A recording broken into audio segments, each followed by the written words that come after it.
경쟁에 대해서 한번 생각을 해보도록 하겠습니다. 기독교인들은 어떤 방식으로 경쟁해야 될까요? 어떻게 해요? 그냥 무조건 경쟁하지 말아요? 희생해요? 그렇지는 않은 것 같아요. 너무 염려하지 마세요. 우리도 경쟁해야 돼요, 경쟁. 하나님이 어떤 분이신지 알고 경쟁하라는 거예요. 이 성경적 경쟁은 또 다른 역설이 들어있어요. 그러면 아무리 지금 내가 도와주면 이 사람이 승진해. 그래도 일을 예수 그리스도 앞에서 하기 때문에 그 사람이 일을 잘하도록 도와주는 것도 우리의 의무라는 거예요. 그렇다고 해서 다 양보하면 안 되죠. 윈윈이 돼야 되죠. 그렇기 때문에 우리는 경쟁에 적절한 선을 찾아야 돼요. 행동을 달아보시는 하나님을 여러분 꼭 기억하세요. 누구를 이렇게 밀치고 그런 경쟁이 아니라 나를 향한 하나님의 계획을 발견하는 것을 인생의 목표로 하고 그것을 위해서 달려가고 질주하고 가는 과정에 누가 넘어지면 함께 일으켜 세우고 또 같이 달려가고 그래서 의로운 방법으로 경쟁해야 됩니다.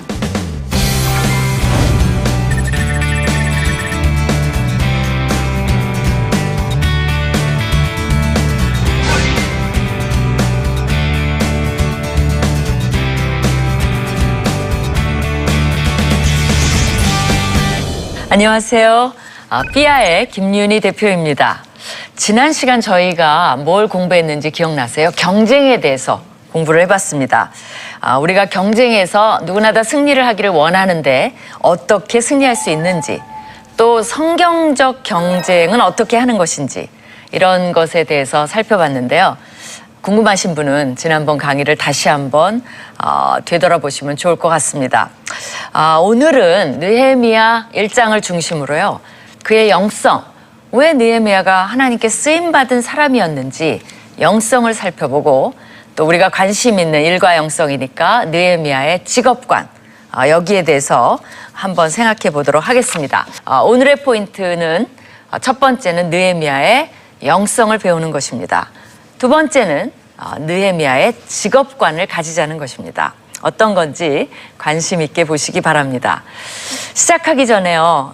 느헤미야 1장을 한번 같이 읽도록 하겠습니다. 여러분이 읽는 동안에 쭉 묵상을 한번 해보시면 좋을 것 같아요. 제가 한 구절 한 구절 천천히 읽도록 하겠습니다.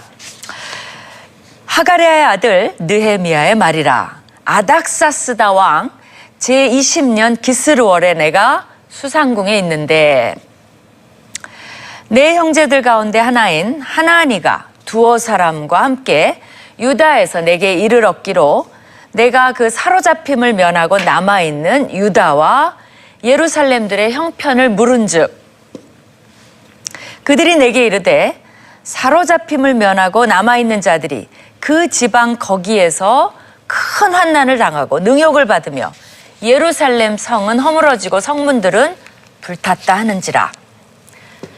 내가 이 말을 듣고 앉아서 울고 수일 동안 슬퍼하며 하늘의 하나님 앞에 금식하며 기도하며 이르되 하늘의 하나님 여호와 크고 두려우신 하나님이여 주를 사랑하고 주의 계명을 지키는 자에게 언약을 지키시며 긍휼을 베푸시는 주여 간구하나이다. 어떤 간구를 했을까요? 이제 종이 주의 종들인 이스라엘 자손을 위하여 주야로 기도하오며 우리 이스라엘 자손이 주께 범죄한 죄들을 자복하오니 주는 귀를 기울이시며 눈을 여시사 종의 기도를 들으시옵소서. 나와 내 아버지의 집이 범죄하여 주를 향하여 크게 악을 행하여 주께서 주의 종 모세에게 명령하신 계명과 율례와 규례를 지키지 아니하였나이다. 옛적에 주께서 주의 종 모세에게 명령하여 이르시되 만일 너희가 범죄하여 내가 너희를 여러 나라 가운데서 흩을 것이요 만일 내게 돌아와 내 계명을 지켜 행하면 너희 쫓긴 자가 하늘 끝에 있을지라도 내가 거기서부터 그들을 모아 내 이름을 두려고 택한 곳에 돌아오게 하리라 하신 말씀을 이제 청하건대 기억하옵소서. 이들은 주께서 일찍이 큰 권능과 강한 손으로 구속하신 주의 종들이요 주의 백성이니이다.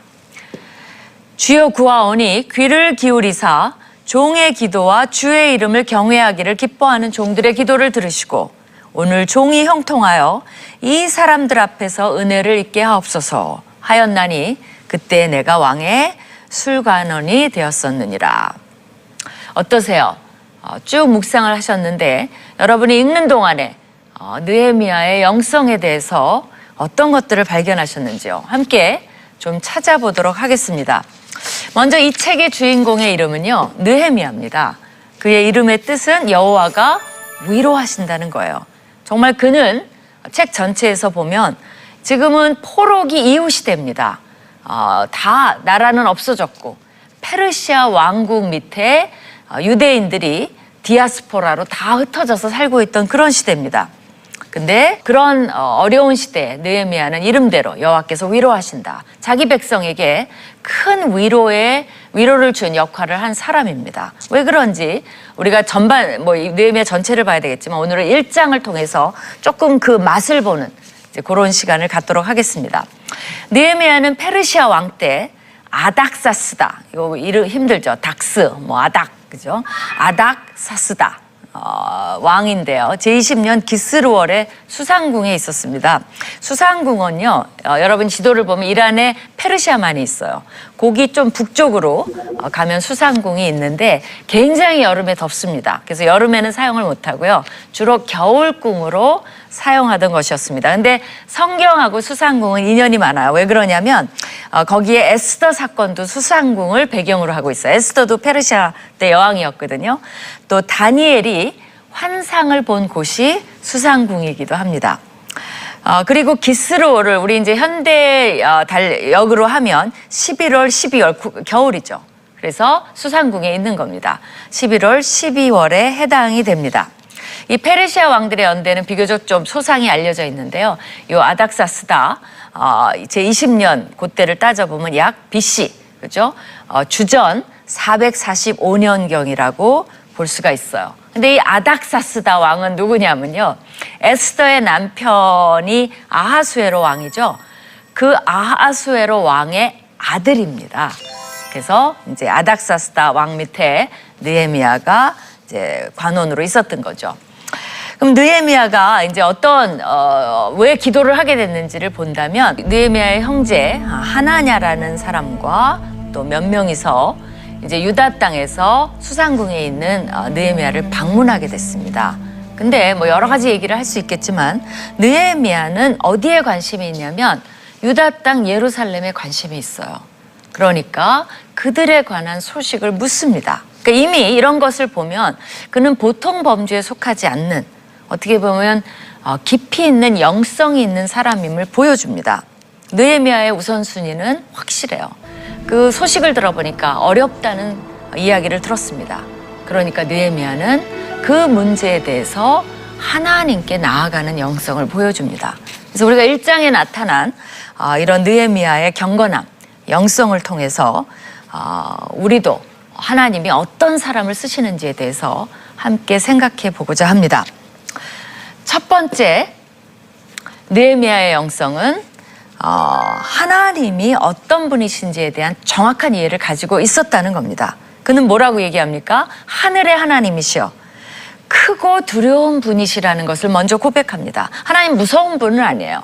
그러나 너무나 존경할 분이라는 것을 고백합니다. 느헤미야는 왜 하나님께 나아갔어요? 자기 민족의 문제를 해결해 줄 수 있는 유일한 분은 하나님이라고 믿었기 때문입니다. 그래서 하나님께 기도로 나아간 겁니다. 두 번째, 느헤미야의 영성은 하나님께서 기도를 들으시는 분이라는 믿음을 가지고 있었어요. 귀를 기울이시어 눈을 여시사 기도를 들으시옵소서. 이 말은 뭐냐면요, 기도 왜 안 들으세요? 들어주세요. 이게 아니라 바로 하나님께서 기도를 꼭 들어주실 것을 믿는 믿음의 표현입니다. 저 하나님이 기도 들어주시는 분이라는 거 아세요? 지금 압니다. 지금 제 기도도 들어주세요 라는 믿음의 표현입니다. 또한 느헤미야는 거기 살펴보면 홀로 기도한 게 아니었어요. 거기 보면 종과 종들의 기도를 들어달라고 했습니다. 많은 사람이, 이것이 민족의 문제이기 때문에, 예루살렘의 문제이기 때문에 많은 사람이 함께 모여서 같이 기도한 것을 알 수 있습니다. 왜 여러 사람이 모여서 기도하면 좋죠? 그건 뭐냐면 하나님이 그 기도를 들어주셨을 때 하나님께 영광을 돌리고 함께 찬양할 수 있는 공동체가 있다는 겁니다. 두세 사람이 모인 곳에 하나님이 함께 하신다고 하셨는데 공동체가 모여서 하늘의 뜻을 구할 때 하나님이 그것을 기뻐하시는 겁니다. 유다 땅에 이제 느헤미야가 페르시아에 있기 때문에 디아스포라로 살고 있어요. 그리고 이 페르시아 왕은 당시에 많이 이제 융화 정책을 썼습니다. 그래서 뭐 여긴 페르시아에 남아 있어도 좋지만 자기 땅에 돌아갈 사람은 돌아가라라고 허용을 해줬어요. 그래서 많은 유다인들이 유다 땅으로 귀환을 해서 거기서 공동체를 이루고 마을을 이루고 성읍을 건축하고 살고 있었습니다. 그렇기 때문에 느헤미야는 늘 향수병, 그렇죠?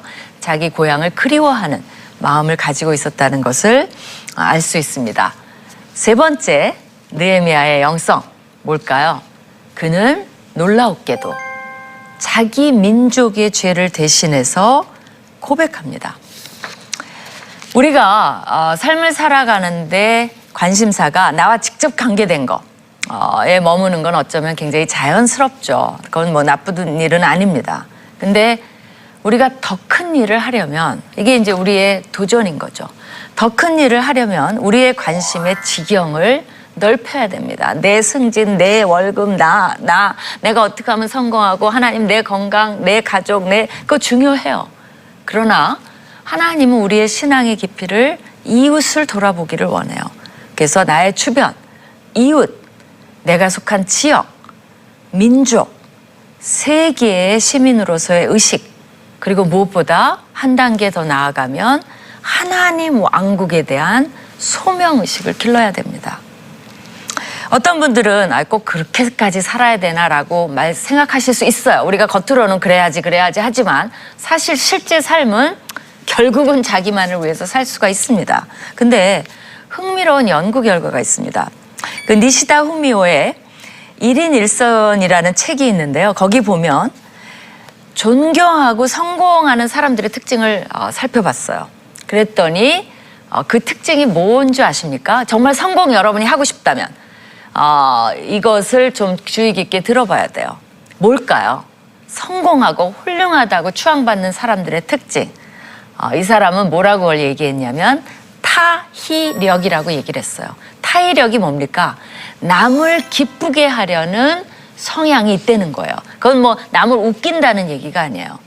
결국은 성경적으로 하면 다른 사람을 섬기려는 사람들이 다 위대하게 성공했다는 연구 결과가 나왔습니다.